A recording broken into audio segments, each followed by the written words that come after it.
Hello दोस्तों, आप सभी का स्वागत है आपके अपने यूट्यूब चैनल पर। मेरा नाम है डॉक्टर दीपक यादव। आज हम बात करने वाले हैं हाइपरटेंशन के बारे में, यानी कि हाई ब्लड प्रेशर के बारे में। इस वीडियो में हम जानेंगे कि ब्लड प्रेशर क्या होता है, कितने प्रकार का होता है और इसके नॉर्मल रेंज क्या है, हम इसे कब हाइपरटेंशन कहते हैं, कब हाइपोटेंशन कहते हैं और हाइपोटेंसिव क्राइसिस क्या होता है। इसके बाद हम देखेंगे कि इसके जो अर्ली साइंस एंड सिम्टम्स है वो क्या है और इसके कॉजेज़ क्या है। हम ये सारे पॉइंट्स का आज के वीडियो में कवर करेंगे। तो आइए वीडियो को शुरू करते हैं। पहले तो हम देखते हैं कि ब्लड प्रेशर क्या होता है। ब्लड प्रेशर क्या होता है? जब हमारा हार्ट ब्लड को पंप करता है, जो ब्लड सर्कुलेशन होते रहता है हमारे आर्टरीज में, तो वो जब एक प्रेशर एग्जर्ट करती है लेटरल वॉल पे आर्टरीज के, तो उससे हम क्या कहते हैं? Blood pressure. उस प्रेशर को हम कहते हैं ब्लड प्रेशर। ये दो तरह का होता है, एक सिस्टोलिक, एक डायस्टोलिक। जो सिस्टोलिक ब्लड प्रेशर होता है, जब हमारा हार्ट जब ब्लड को पंप करता है उस वक्त जो आर्टरीज के वॉल पे जो प्रेशर जनरेट होता है उसको हम कहते हैं सिस्टोलिक ब्लड प्रेशर। और जब हमारा हार्ट फीलिंग फेज में यानी रेस्टिंग फेज में होता है उस वक्त पे जो आर्टरी में प्रेशर्स होता है उसको हम कहते हैं डायस्टोलिक ब्लड प्रेशर। तो आइए अब इसके रेंजेस देखते हैं। जो नॉर्मल रेंज होता है वो 120/80 होता है और ±20 हो सकता है। इसे हम मिलीमीटर मर्क्यूरी में देखते हैं। इसका जो यूनिट होता है वो होता है मिलीमीटर मर्क्यूरी। तो जैसे अब अगर सब जो नॉर्मल ब्लड प्रेशर हमने 120/80 देखा, तो इसको हम कैसे लिखेंगे? 120/80 mmHg। mmHg जो होता है वो मिलीमीटर मर्क्यूरी होता है, इसका यूनिट है ब्लड प्रेशर का। अब इसमें जो नॉर्मल रेंज हमने देखा वो था 120/80। अब इसको हम हाइपोटेंशन कब कहेंगे? हाइपोटेंशन यानी ब्लड प्रेशर कब लो हो गया, कब कहेंगे? जब आपका सिस्टोलिक ब्लड प्रेशर बिलो 90 हो जाता है या फिर 90 से कम होगा तो उससे हम क्या कहेंगे? हाइपोटेंशन। और जब डायस्टोलिक ब्लड प्रेशर है वो बिलो 60 चला जाएगा तो हम कहेंगे ये पेशेंट जो है ये हाइपोटेंशन में चला गया है। अब देखते हैं हाइपरटेंशन कब कहते हैं। जब पेशेंट का systolic blood pressure more than 140 होता है और diastolic blood pressure more than 90 होता है तो हम उसे हाइपरटेंशन में ले लेते हैं, ठीक है। और तीसरी कंडीशन जो होती है वो होती है हाइपरटेंसिव क्राइसिस। इस कंडीशन में क्या होता है? पेशेंट का जो सिस्टोलिक ब्लड प्रेशर होता है वो अबव 180 हो जाता है और जो डायस्टोलिक ब्लड प्रेशर होता है वो अबव 120 हो जाता है। ये एक इमरजेंसी केस होती है। इस केस में आपको पेशेंट को जल्द से जल्द हॉस्पिटल लेके जाकर उन्हें एडमिट करना चाहिए, नहीं तो पेशेंट को और कॉम्प्लिकेशंस हो सकता है, जैसे कि ब्रेन में स्ट्रोक वगैरह हो सकता है, चेस्ट पेन अगर पेशेंट को है तो हार्ट अटैक वगैरह आ सकता है। तो ऐसे कंडीशन में पेशेंट्स को जल्द से जल्द हॉस्पिटल लेके जाकर एडमिट करना चाहिए। अब हमने देखा कि नॉर्मल ब्लड प्रेशर क्या होता है, हाइपोटेंशन क्या होता है, फिर उसमें हाइपरटेंशन क्या होता है और उसके हाइपरटेंसिव क्राइसिस क्या होता है। हमने चारों का नॉर्मल जो रेंज है हमने देख लिया, ठीक है। अब हम देखते हैं कि ब्लड प्रेशर के कॉजेज़ क्या होते हैं। पहला तो प्राइमरी कॉजेज़ जिसके अंदर कोई कॉजेज़ पेशेंट्स के अंदर दिखाई नहीं देते हैं, लेकिन जो रिस्क फैक्टर होता है उसे हम प्राइमरी हाइपरटेंशन के कॉजेज़ में रखते हैं। प्राइमरी हाइपरटेंशन में आता है ओवरवेट यानी मोटापा। दूसरा होता है एक्सेसिव सॉल्ट ईटिंग यानी कि नमक ज़्यादा खाना, नमक वाली चीज़ें ज़्यादा खाना, जैसे नमकीन, वेफ़र, या फिर लोग खाने में भी क्या करते हैं ऊपर से नमक छिड़क लेते हैं। तो ये ज़्यादा सॉल्ट इंटेक की वजह से भी ब्लड प्रेशर हमारा बढ़ता है। या फिर आप सेडेंट्री लाइफस्टाइल जी रहे हो, यानी कि आप ज़्यादा वर्कआउट वगैरह नहीं कर पाते हो, आपका लाइफस्टाइल एकदम बैठने वाला है, तो उसकी वजह से भी ब्लड प्रेशर बढ़ता है। चौथा होता है अल्कोहल ड्रिंक। अगर आप अल्कोहल कंटिन्यू ज़्यादा समय से ले रहे हैं और ज़्यादा क्वांटिटी में लेते हो तो इसकी वजह से भी ब्लड प्रेशर बढ़ सकता है।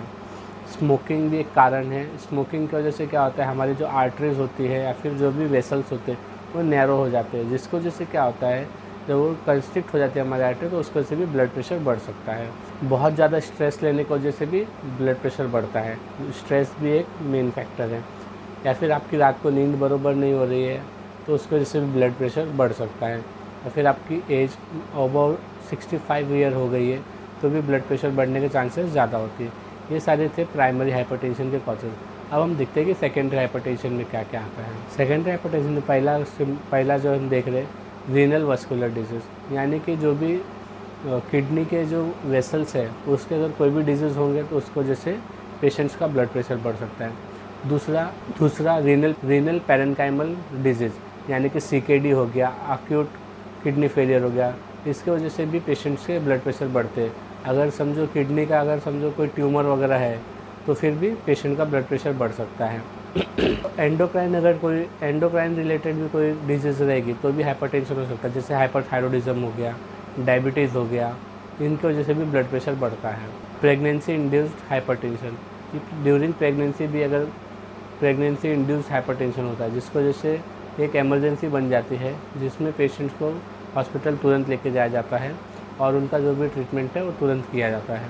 ड्रग्स भी एक कारण है जिसमें कि अगर आप लॉन्ग टाइम से अगर NSAIDs, स्टेरॉइड्स, अगर आप कोकीन वगैरह कुछ ले रहे हो तो इसकी वजह से भी आपका ब्लड प्रेशर बढ़ सकता है। तो अभी हमने देखा कि कॉजेज़ क्या है, प्राइमरी कॉजेज़ क्या है, सेकेंडरी कॉजेज़ क्या है। प्राइमरी वाले में कॉजेज़ जो है बॉडी में दिखते नहीं हैं, सिर्फ हम उसे रिस्क फैक्टर में देखते हैं, लेकिन जो सेकेंडरी वाले होते हैं उसमें कॉज अवेलेबल होता है, यानी आपके बॉडी में वो डिफेक्ट रहेगा, कॉज अवेलेबल रहेगा जिसकी वजह से आपको हाइपरटेंशन हुआ है। आइए अब देखते हैं एक एक करके इसके सिम्टम्स क्या होते हैं। हाइपरटेंशन में सिम्टम्स क्या क्या होते हैं उसे हम एक एक करके देखते हैं। पहला सिम्टम्स है हेडेक।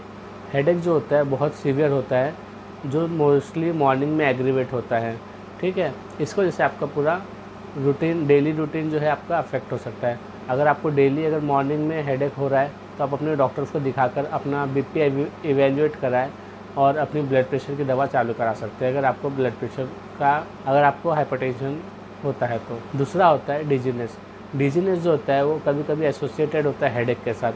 अगर आपको हेडेक और चक्कर दोनों साथ में आ रहे हैं तो अभी आपको अपना ब्लड प्रेशर इवेल्युएट कराना चाहिए। तीसरा है चेस्ट पेन। चेस्ट पेन क्यों होता है? जब आपका कंटिन्यूस ब्लड प्रेशर बढ़ा रहता है तो उसकी वजह से जो ब्लड सप्लाई जो वेसल्स हार्ट को करते हैं जैसे कोरोनरी आर्टरी, वो डैमेज होने की वजह से पेशेंट को चेस्ट पेन होता है। ऐसे कंडीशन में आपको अंजाइना या फिर मायोकार्डियल इन्फेक्शन भी हो सकता है। तो अगर सपोज अगर कोरोनरी आर्टरी ब्लॉक हो गई तो हार्ट को ब्लड सप्लाई नहीं कर पाएगी, जिस वजह से क्या होगा, आपको चेस्ट पेन शुरू हो जाएगा। ये जो चेस्ट पेन होता है मोस्टली लेफ्ट साइडेड होता है या फिर मिड में भी हो सकता है, मिडल में भी चेस्ट पेन हो सकता है। ये चेस्ट पेन रेडिएट होकर आपको एपिगैस्ट्रिक रीजन में भी जा सकता है, मोस्टली लेफ़्ट शोल्डर या फिर लेफ़्ट हैंड में जाता है, और कभी कभी चेस्ट पेन आपको बैक में भी लगेगा। और ये एक इमरजेंसी कंडीशन होती है, इससे कभी भी इग्नोर नहीं करना चाहिए। कभी भी आपको चेस्ट पेन है या फिर डिस्निया ऑन एक्सर्शन यानी चलते टाइम अगर आपको सांस वगैरह फूल रही है तो आप तुरंत अपने हॉस्पिटल जाकर ECG कराएं और अपने कार्डियोलॉजिस्ट को दिखाएं। चौथा होता है difficulty in breathing. Difficulty in breathing क्यों होती है?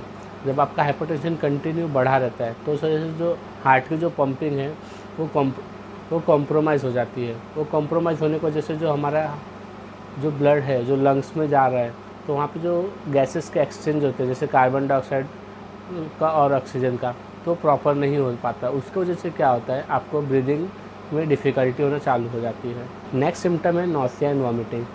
मोस्टली जब ब्लड प्रेशर हाई होता है तो नॉसिया वॉमिटिंग देखा जाता है। नेक्स्ट सिम्टम है ब्लरिंग ऑफ विज़न। ऐसा क्यों होता है? जब आपका कंटिन्यूस हाई ब्लड प्रेशर होता है तो उस वजह से जो वेसल्स है जो ब्लड सप्लाई करती है आइज़ को, वो क्या होता है, वो डैमेज हो जाता है, जिसकी वजह से आपको ब्लरिंग ऑफ विज़न होता है। जैसे कि हाइपरटेंसिव रेटाइनोपैथी हो सकता है, और भी इसके कारण हैं तो उसे हमें इवेल्युएट करना पड़ता है। और जो नॉर्मल सिम्टम्स है उसमें जैसे आप देख सकते हैं confusion, palpitation, anxiety, flushing, sweating, ये सब जो है कॉमन सिम्टम्स होते हैं। और एक इम्पॉर्टेंट सिम्टम्स है जैसे ब्लड इन यूरिन। ऐसा क्यों होता है? जब हमारा ब्लड प्रेशर हमेशा बढ़ा हुआ होता है तो जो वेसल्स होती है जो किडनी को सप्लाई करती है उसके डैमेज होने की वजह से यूरिन में आपको ब्लड भी दिख सकता है। वैसे यूरिन में ब्लड आने के और भी कारण हैं जैसे urinary tract infection, renal calculus या फिर और भी कुछ कारण हो सकते हैं, तो इसे भी इवेल्युएट कराना चाहिए। अब हम देखते हैं कि इसका ट्रीटमेंट क्या हो सकता है। ट्रीटमेंट जो होता है, पहला जो होता है नॉन फार्माकोलॉजिकल ट्रीटमेंट होता है, जिसके अंदर पेशेंट को डेली कम से कम 20 मिनट्स एक्सरसाइज करना चाहिए। अवॉइड जंक फूड, जैसे कि जो भी हम बाहर का कुछ मैदा बेस्ड वगैरह खाते हैं वो सब नहीं खाना चाहिए। लो सोडियम डाइट लेना चाहिए यानी कम नमक वाला खाना लेना चाहिए। अल्कोहल का जो मात्रा है वो रिड्यूस करना चाहिए। स्मोकिंग कम्प्लीटली स्टॉप कर देना चाहिए।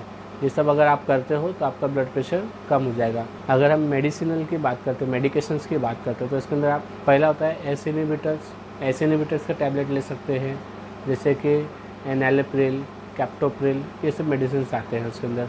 तो दूसरे ग्रुप की मेडिसिन होती है डायबिटिक्स, जो आपके जो यूरिन से जो भी फ्लूइड ओवरलोड है उसको निकाल देती है, जिसको वजह से ब्लड प्रेशर कम होता है। तीसरा होता है कैल्शियम चैनल ब्लॉकर, फिर चौथा होता है बीटा ब्लॉकर।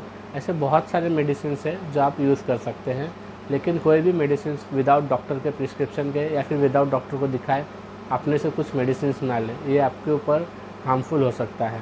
तो अगर आपको वीडियो अच्छी लगी हो तो प्लीज़ मेरे चैनल को सब्सक्राइब करो और वीडियो को लाइक करो, और जो भी कमेंट्स में आपको कुछ डाउट है तो आप पूछ सकते हैं।